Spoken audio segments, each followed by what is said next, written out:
ሰላም ጤና ይስጥልን ተመልካቾቻችን ከአንከር ሚዲያ ዝግጅት ክፍል ያክብሮ ሰላምታችንን እናቀርባለን። በወለጋ መጠን ሰፊ ሰብአዊ እልቂት እየተከሰተ እንደሆነ እየተነገረ ነው። የኦሮሚያ ክልል የተለያዩ የጸጥታ መዋቅሮች ወለጋ በሚኖሩ የተለያዩ ማህበረሰብ ክፍሎች ላይ ጥቃት በመሰንዘር በርካታ ሰላማዊ ዜጎችን መግደላቸውንና መንደሮችን ማቃጠላቸውን በቪዲዮ ተደግፎ የሚወጡ መረጃዎች አመልክተዋል። ከቅርብ ጊዜ ወዲህ በአካባቢው የአማራ ፋኖ ብሔራዊ ንቅናቄ ወታደራዊ ዘመቻዎችን ማካሄዱን ተከትሎ የኦህዴድ ብልጽግናው አገዛዝ ቀጠናው ላይ መጠነ ሰፊ ጥቃት መክፈቱ ነው የተገለጸው። በበርካታ አካባቢዎች ሰላማዊ ዜጎች ቀይ መንደራቸውን ትተው እየተሰደዱ ይገኛሉ። ሁኔታው እጅግ አስከፊ ነው። ወደ ስደት መውጣት ያልቻሉ በየቦታው ወድቀው ቀርተዋል። ዓለም አቀፉ ማህበረሰብ በአስቸኳይ እንዲደርስላቸው ጥሪ እያሰሙ ይገኛሉ። በሌላ በኩል በጉራጌም እንደዚሁ የኦሮሚያ ብልጽግና ታጣቂ ኃይሎች ጥቃት እየሰነዘሩ ነው። በጥያና ሱተን በተፈጸመ ጥቃት የአካባቢው ባለስልጣናት ሳይቀሩ አካባቢውን ትተው እንዲሄዱ አድርጓቸዋል። በወለጋና በጉራጌ ያለውን ሁኔታ በተመለከተ ከዘውትር ተሳታፊያችን ጋር አጠር ያለ ቆይታ አድርጋለሁ። እንግዲህ ሁኔታው እጅግ አስጊ ነው፣ አስፈሪ ነው። መጠነ ሰፊ ጥቃት ነው ወለጋ ላይ የተከፈተው። ጉዳዩን በተመለከተ እስካሁን ከአገዛዙ ምንም አይነት መግለጫ የተሰጠ የለም። ህዝብ እያለቀ ነው፣ መንደሮች እየተቃጠሉ ነው፣ ከፍተኛ ሰብአዊ እልቂት ከፊት ይጠብቀናል ብለው የሰጉ ወገኖች እግራቸው ወደ አመራ ስደት መውጣታቸውን የሰማ ነው። ምንድነው ወለጋ እየሆነ ያለው? በአጠቃላይ አስታውስ ከሆነ የአንሻ ሰይድ አራተኛ እዝ ከሰሞኑ በአገዛዙ ጦር ላይ ከፍተኛ የሆነ ድል መቀዳጀቱን ተከትሎ የኦሮሚያ የተለያዩ ወታደራዊ አደረጃጀቶች በዚህ አካባቢ የዘር ጭፍጨፋ እየፈጸሙ ነው። ይሄን ጭፍጨፋ በድብቅ አይደለም እየተካሄደ ያለው። በተለይ በምስራቅ ወለጋና በሆሮ ጉድሩ ጊዳያና፣ አንገርጉትንና አቢ ዶንጎሮ ወረዳዎች ላይ በሚገኙ የተለያዩ ቀበሌዎች ሰሞኑ የአንሻ ሰይድ አራተኛ እዝ በፈጸመው ጥቃት የተበሳጩ የተለያዩ የወታደራዊ አደረጃጀቶች ጥቃት ለመፈጸም ወደ አካባቢው ሂደዋል። ይህ ቅስቀሳ በዋናነት የሊቃን ቅስቀሳውን ጨምሮ በኦህዴድ ብልጽግና በጋራ በመቀናጀት ባሰማሩት የገዳ ኮማንዶ የጋቸና ሲርና በመንጋ ወደ መንደሮች በመግባት በሳት አካባቢን እያወደሙት ነው የሚገኙት። እንግዲህ በሰላማዊ የአማራ ተወላጆች ላይ በተለይ ደግሞ በመንደሮች የተገኙትን ሴት፣ ህፃናት፣ አዛውንት እና የእምነት አባቶችን እንስሳቶችን ሳይቀር በጅምላ እየገደሉ ይገኛሉ። 3 ቤተክርስቲያናት ሙሉ በሙሉ በሳት ጋይተዋል። እንግዲህ አንዶዴዲቾና ሻሾበር ፈንድቃ የሚባሉ 3 ቀበሌዎች ወድመዋል ማለት ይቻላል። እንግዲህ መንደር 3 እንዲሁም መንደር 22 የሚባሉ ደግሞ አሁን እነዚህን 3 ቀበሌዎች ካቃጠሉ በኋላ ወደ መንደር 3 እና ወደ መንደር 22 ወደሚባሉ አካባቢዎች ኃይላቸውን እያሰማሩ ነው የሚገኙት።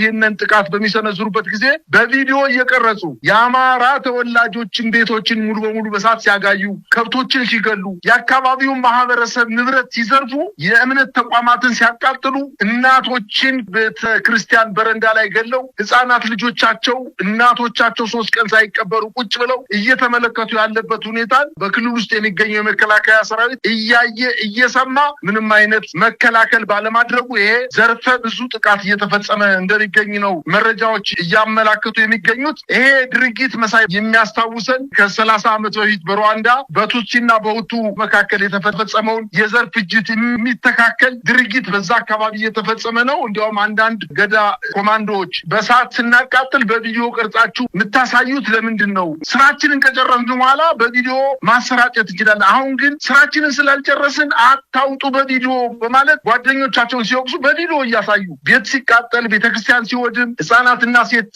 እና አዛውንት የእምነት አባቶች ሲገደሉ፣ ቤተክርስቲያን በሳት ሲያጋዩ አሁን የተጀመረው የማቃጠል የመግደል አጠቃላይ በዛ አካባቢ የሚፈጸመውን ዘርፈ ብዙ የሆነ የዘር ጭፍጨፋ ገና ጅምር እንደሆነ የሚቀራቸው ብዙ ስራ እንዳለ እያሳዩ የሚገኙበት ሁኔታን ነው የተመለከትኩት ማለት ትችላለሁ። መሳይ ሁኔታው እጅግ አስደንጋጭ ነው። ምናልባት በቶሎ ልባት ካላገኘ ኢትዮጵያን ወደ አጠቃላይ ቀውስ እና አብይ አህመድ ይህንን ጊዜ ይፈልጉታል። ምናልባትም የስልጣናቸው የመጨረሻ ጊዜ ሲደርስ ኢትዮጵያውያንን እርስ በርስ እንዲተላለቅ አድርገው ነው ምናልባት ከስልጣናቸውም ሊሰናበቱ ሊወገዱ የሚችሉትን አሁን በተግባር እያየን ይመስላል። የብልጽግና አገዛዝ ውድቀት ዋዜማ ላይ መሆናችንን ከሚያሳዩ ክስተቶች አንዱን ማህበረሰብ ክፍል በጅምላ የመግደልና ንብረት ቤቱን የማቃጠል ክስተት የተለመደ እንደሚሆን ሲገለጽ ነበረ። ያንን እያየን ያለ ይመስላል። ከተለያዩ አካባቢዎች ተጠራርተው በአገዛዙ መዋቅር ውስጥ ሆነው በአገዛዙ የሎጂስቲክ ድጋፍ መኪና ቀርቦላቸው ወደ ተለያዩ ማህበረሰብ ክፍሎች አማራን ጨምሮ ምናልባት የአማራ ቁጥር እንደሚበዛ ነው የሚነገረው። ሌሎችም እንዳሉ ነው። አማራ ሌላ፣ የትግራይ ተወላጆች ሌሎችም ኢትዮጵያውያን እንዳሉ ይነገራል። እነሱን እነሱን እየለዩ ቤታቸውን ማቃጠል፣ ዛሬ ቀኑ የዚህ ቀን ነው፣ ዛሬ ማቃጠል ቀን ነው፣ ዛሬ ይህንን ማህበረሰብ የማጥፋት ቀን ነው የሚሉ መልእክቶችን እያሰሙ ነው ወጣቶች በከፍተኛ እልህና ቁጣ ውስጥ ሆነው ይህንን ተግባር እየፈጸሙ ያሉት። አንድ ቦታ መቆም ካልቻለ መዘዙ እጅግ ከባድ ነው። አገዛዙ በዚህ ጉዳይ ላይ ጥቃቱን ለማስቆም አንዲት ብጣሽ መግለጫ እንኳን መስጠት አልቻለም። ከጀርባ ሆኖ ብቻ ሳይሆን ከፊት ሆኖ የራሱ ወታደሮች እርምጃውን ሲወስዱ የሚታይባቸው ቪዲዮዎች በስፋት እየተሰራጩ ይገኛሉ። እጅግ ስሜት የሚነካ እናቷ አስክሬን አጠገብ ተኝታ የአስክሬን እንግዲህ ምን ያህል ቀን እንደቆየ አይታወቅም። በእንደዛ አይነት ሁኔታ ውስጥ የምትታይ አንዲት ሕፃን ሴት ልጅ ሁኔታ እውነት ለመናገር ስሜት ይነካል። ወዴት እያመራን ነው? ይህን ጉዳይ በተመለከተ ኢትዮጵያውያን ቆም ብለው ሊያስቡ ይገባል። ሀገራዊ ምክክር ተባለ የተባለው ጉዳይ ገና የመዝጊያው ስነ ስርዓት ተጠናቆ የጭብጨባውና የጭፈራው ድምጽ ከጆሮአችን ሳይርቅ ነው እንዲህ አይነቱ ነገር እየተከሰተ ያለው። እነሱም እዛው ስብሰባ ላይ ተቀምጠው ይሄ ጭፍጨፋ ይከናወን እንደነበረ ያው በቅርብ የምናስታውሰው በታሪክም የመዘገብነው ጉዳይ ነው። ምን ማለት ይቻላል? ማን ያስቁመው? እንግዲህ ይሄ ስርዓት አልበኝነት ምንም መሳሪያ ባልያዘ ማህበረሰብ ላይ እንዲህ አይነት እልቂት መፈጸም ኢትዮጵያ ከፍተኛ አደጋ ውስጥ እንዳለች የሚያረጋግጥ ነው። ምን ማለት ይቻላል? ወለጋ አጠቃላይ አራቱም ዞን ማለት ይቻላል ከሩዋንዳ በጣም የሚበልጥ ቦታ ነው። እዛ አካባቢ የሚኖረው የአማራና የትግራይ ወይም ከኦሮሞ ውጪ የሚኖረው ማህበረሰብም እጅግ በጣም ቁጥሩ ብዙ ነው። ከአካባቢው ማህበረሰብ ጋር ተሰናስሎ ተጋብቶ ተዋልዶ እየኖረ ያለ ማህበረሰብ ነው። ሌላ ሀገር የለውም። ልክ እንደ ሩዋንዳው እንደ ቱትሲ ስደተኞች በገፍ ከሳቱ ከሞቱ አጠቃላይ የኦሮሚያ ልዩ ኃይል በሚወስዱት እርምጃ ሸሽተው ወዴት እንደሚሄዱ እንኳን አያውቁም። በዛ በኩል ቤንሻንጉል ጉምዝ ነው፣ በታች በኩል ጋምቤላ ነው። ወደ መሀል ሀገር ቢመጡ ምስራቅ ወለጋን አልፎ ቢመጡ ሌላ ኦሮሞ ክልል ላይ ያለው የት እንደሚሄዱ እንኳን አያውቁም። ጫካ ውስጥ ከብቶቻቸውን መንዳት አቅቷቸው ከመሀል ላይ መንገድ ላይ አስፋልት ላይ ትተዋቸው የሄዱን ከብቶች እንግዲህ ከብትን የሚበቀል ስርዓት ነው የመጣው። አርደው መብላት ይችላሉ እኮ ነድተው ወደ ሌላ ቦታ መውሰድ ይችላሉ። ነገር ግን በቀል እየተፈጸመ ነው። በነገራችን ላይ ይህ ነገር በቀላሉ የሚታይ ነገር አይደለም። መንግስት የሚፈልገው ስለሆነ ነው። ይህ ነገር እንዲፈጠር ስለፈለገ ነው መግለጫ መስጠት ያልፈለገው እንጂ እነዚህ በጠቀስኩል በጊዳጃና በሌሎች በሶስት ወረዳዎች በጠቀስኩል ወረዳዎች ላይ እየተፈጸመ ያለው አጠቃላይ ጭፍጨፋ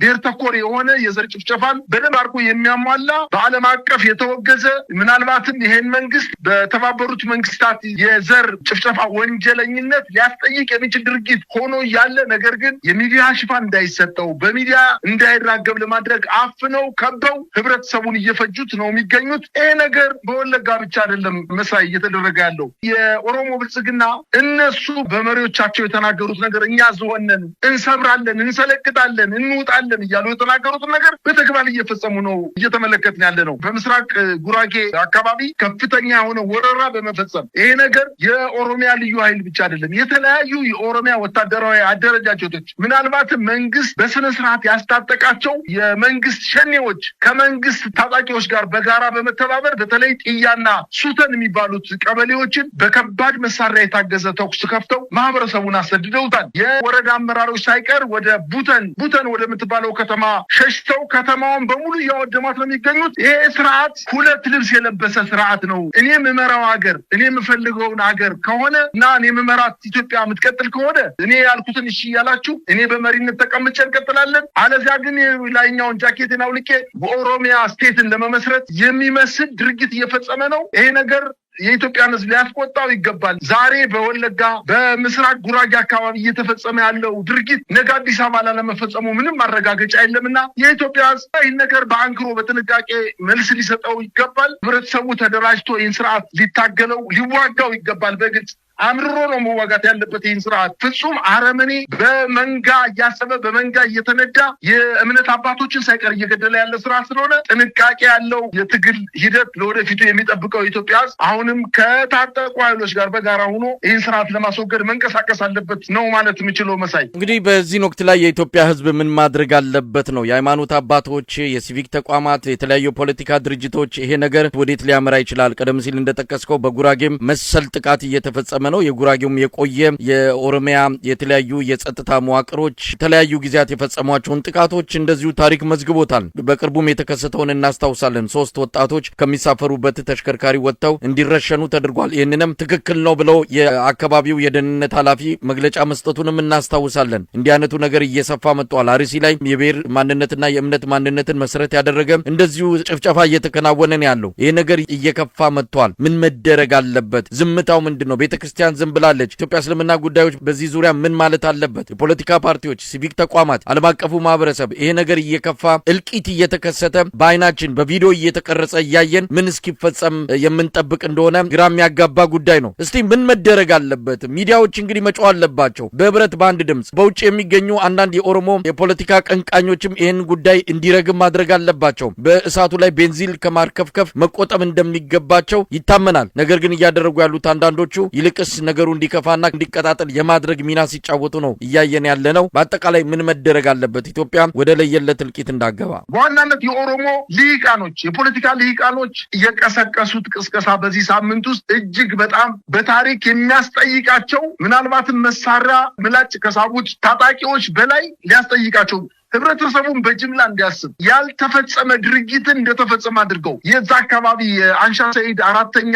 እዝ የፈጸሙት በአገዛዙ ጦር ላይ መሳሪያ የታጠቀ ሊገላቸው የመጣን ኃይል አድርተው ጠብቀው መተውታል። እነሱም ቢሞቱ የአማራ ህዝብም የትግራይ ህዝብ የሌላውን ብሔረሰብ መሳሪያ አንግበው ጫካ የወጡ ሰዎች ለምን ሞቱ ብሎ ጥያቄ አያቀርብም። ነገር ግን የስርዓቱ ደጋፊ የታጠቁ ኃይሎች የፖለቲካ ልሂቃንን ያሉ ሰዎች እንደሚደግፏቸው ትልልቅ የኢትዮጵያ ህዝብ የሚያከብራ የኦሮሞ ልሂቃኖች በንግግራቸው የቀሰቀሱት ቅስቀሳ ነገ በታሪክ የሚያስጠይቃቸው በህግም የሚያስጠይቃቸው ሆኖ ነው የተገኘው። በአጠቃላይ ግን ይሄ ስርዓት ዛሬ አይደለም፣ በወለጋ ብቻ አይደለም ጭፍጨፋ እየፈጸመ ያለው። በቤንሻንጉል ጉሙዝ እኮ መተከል የሚባለው ዞን አሁን ሙሉ በሙሉ ተቆጣጥሮታል ማለት እኮ ይቻላል። በዞኑ በወረዳዎች በሚገኙ ወረዳዎች ላይ አመራሮችን እስከ መሾም የኦሮምኛ ተናጋሪ አመራሮችን እስከ መሾም ደረጃ የደረሰበት በቤንሻንጉል ጉሙዝ ክልል የጸጥታ ዘርፍ ኃላፊዎችን በምክትል ደረጃ የጸጥታ ኃላፊዎችን የሹሞ ቤንሻንጉል ጉሙዝን ሙሉ በሙሉ የተቆጣጠረበት በሲዳማም መሳይ ለተከታታይ 7 እና 8 ዓመታት የኦሮሚያና የሲዳማ ድንበርን በሚያዋስኑ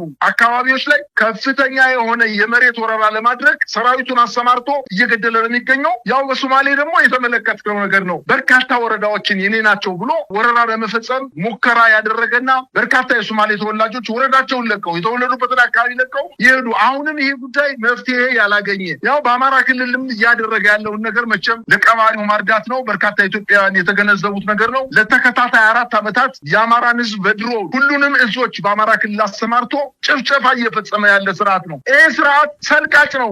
መሪዎችም ነግረውናል። እኛ ዝሆንን እንበላለን ብሎ ስለነገረን እንግዲህ ዝሆን አለመሆናቸውን ብቸኛው መንገድ ዝሆንን የሚሰብር ጥርስን የሚያረግፍ ኃይል አቋቁሞ ተደራጅቶ ይህን ስርዓት መታገል ነው ያለበትና አጠቃላይ ይህ ስርዓት ኢትዮጵያን ለመበተን ሀገሪቱን ወደ አረንቋ ውስጥ ለመክተት ከፍተኛ ጥረት እያደረገ ነው። ከሰሞኑ እያደረገ ያለው ነገር የተስፋ መቁረጥ የድባቴ ጊዜ ነው የሚመስለው። እኔ ከሞት ሰርዶ አይብቀል አይነት ነገር ነው እያደረገ ያለው። እንግዲህ ንጹሐን ሴቶችን፣ ህፃናትን፣ በጣም ያረጁ ቤት ውስጥ መውጣት የማይችሉ ከ80 በላይ እድሜ ያላቸውን አዛውንትን የቤተ ክርስቲያን ቆሞሶችን፣ አባቶችን፣ ቀሳውስትን ቤተ ክርስቲያን እያወጣ እየገደለ እናትን ቤተ ክርስቲያን በረንዳ ላይ የምትለምንንና የ2 እና የ3 ዓመት ልጅ ዛውጥቶ በቪዲዮ ቀርጾ የሚለቅ ስርዓት መቼም ለኢትዮጵያ ህዝብ ይበጃል ይለማል ብለን ስለማናስብ ይህ ስርዓት ገዳይ ነው። በታሪክም በኢትዮጵያ ታሪክም ይሄንን ስርዓት የሚመስል የከፋ በኢትዮጵያ ታሪክ ገጥሞ ስለማያውቅ ይህ ስርዓት የኢትዮጵያ አስተባብሮ